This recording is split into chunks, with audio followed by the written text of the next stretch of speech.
you are performing this repair at your own risk.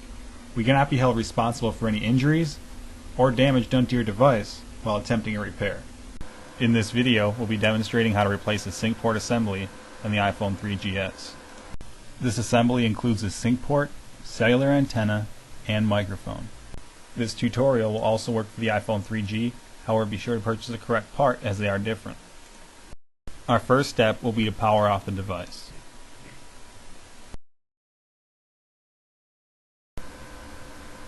Now to get started, we'll remove two small Phillips screws on opposite sides of the sync port.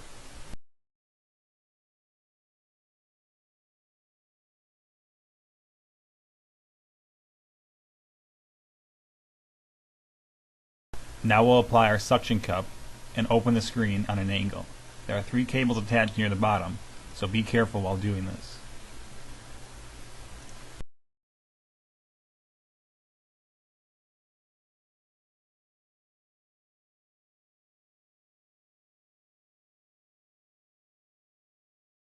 Now before we can remove the front assembly, we have 3 cables to undo.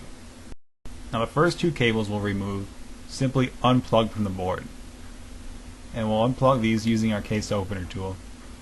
So you do this by wedging your case opener tool just beneath the cables and prying gently in the upward direction, and they should come out.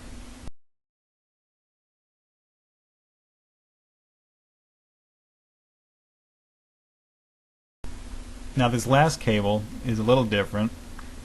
It's actually held into a port with tension. And to release the tension, we're going to lift this black tab in the vertical direction. And that will allow us to simply slide the cable out of the port. In order to remove the sync port assembly, we'll have to remove the entire logic board, as this part does extend below the board.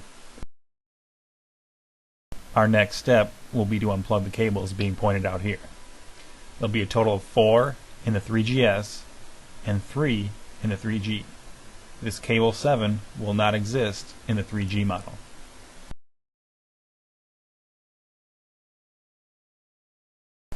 All of these cables should be removed using your non-conductive pry tool.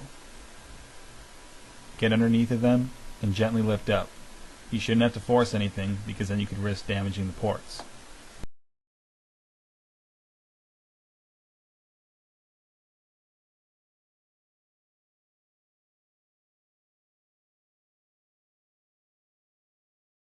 We'll now remove 3 screws shown here that are holding the sync port assembly in place.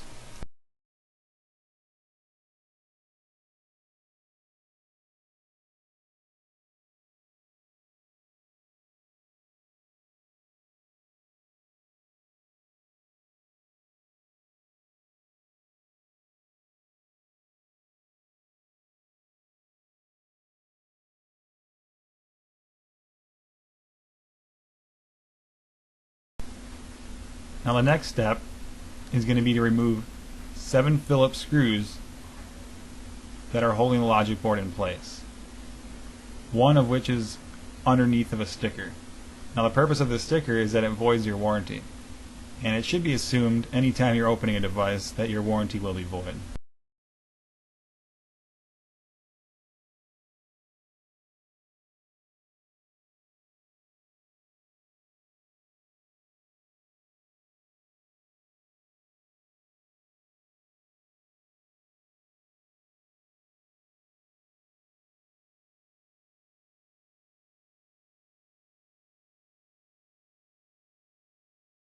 Our next step will be to remove 1 Phillips screw holding the camera in place, which is located in the upper right of the device. There is also a small piece of metal that will come out with this screw, and the purpose of that piece of metal is to hold the camera in place. With that screw removed, we want to take our case opener tool and gently wedge upwards to remove the camera from its port. Now we just have to remove the logic board, and when doing so, you want to be careful that this metal ground pin does not tear the cable which only exists in the 3GS model. If you're working on a 3G, you don't have to worry about this. One final step before we can remove the board is that the SIM tray will have to be removed. Now you can either do this using your flathead as shown in the video, or use a SIM tray removal tool from the outside. Now to remove the board, we're going to take our plastic case opener tool and we're going to wedge upwards in various locations on the board.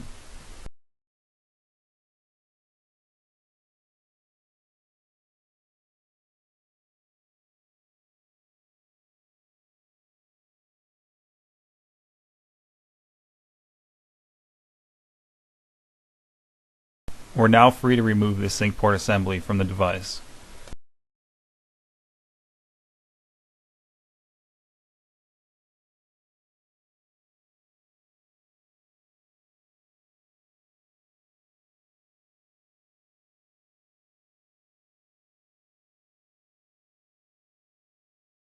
With the old one removed, we can grab our replacement sync port assembly. The speaker being pointed out here will be inserted into an opening in the back housing. Another thing to note is that the metal screw holes on the sync port assembly will sit on top of the metal screw holes on the chrome bezel.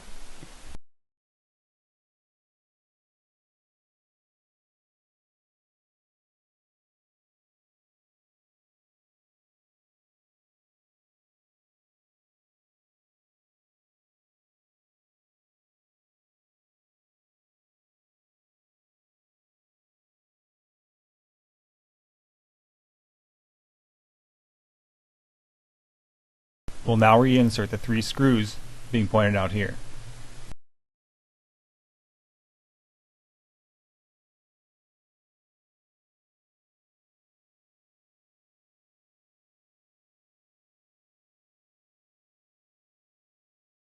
Once these screws are in place, we can grab our logic board. A couple things that should be noted when installing the logic board. Be gentle. Don't force anything. Once you have it in the right positions, it will slip into its place. Make sure the cables are above the logic board and they don't get tucked underneath. You can be sure the logic board is correctly in place when the screw holes on the logic board match up with those on the back housing, and the board is flush with those screw holes. You'll also need to press the camera down to secure it into its place. Next, we'll go ahead and plug the cables back into the logic board.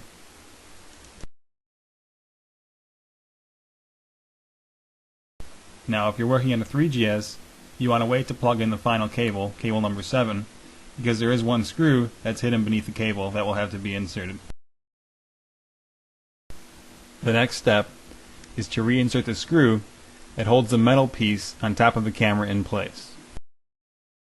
And it should be pretty self-explanatory how that metal piece is oriented on top of the camera.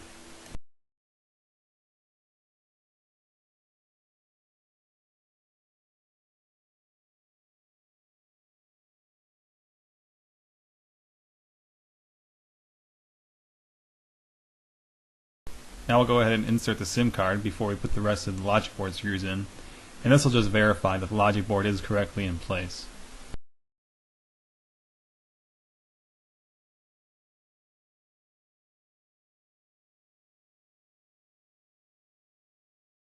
And the final step is to reinstall the front assembly. Again, there are 3 cables, and this time they'll go in the opposite as they came out. So first cable 3, followed by cable 2, and then 1. Now cable 3 will slip inside of the port. Make sure that the tab is pointed in the upward direction while you're doing this. And once you get that cable inserted, flip the tab downwards, and the tension will hold it in place. These next 2 cables just plug into the board. However, the final LCD cable, which will remain here, is going to require that we tilt the screen assembly down at an angle before plugging this in, because otherwise it will come undone.